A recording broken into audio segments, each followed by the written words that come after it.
Men zanjabilman. Meni chaynang. Men bolangizning ko'kragida olov yoqaman.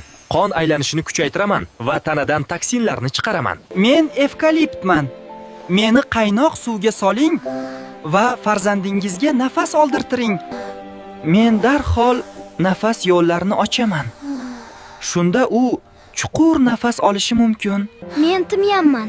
Mening damlamamni iching. Men traheyada qisilgan mushaklarni bo'shataman. Shunda quruq yo'tal tezda to'xtaydi. Men asalman. Bir qoshiq meni yutib boring. Men farzandingizning og'riydigan tomog'ini oltin qalqon bilan qoplayman. Og'riqni kamaytiraman. Men ananasman. Agar farzandingiz shamollasa va yo'talayotgan bo'lsa, meni bering. Mening fermentim Bromelain shilimshiqni suyultirib, farzandingizning nafas yo'llarini ochishga yordam beradi. Men suvman. Farzandingiz kuniga 1-2 litr ichsin. Men shilimshiqni suyultiraman. Tanasi uni oson chiqaradi. Foydali maslahatlar va tabiiy davolash usullari haqida ko'proq bilishni istasangiz, obuna bo'ling.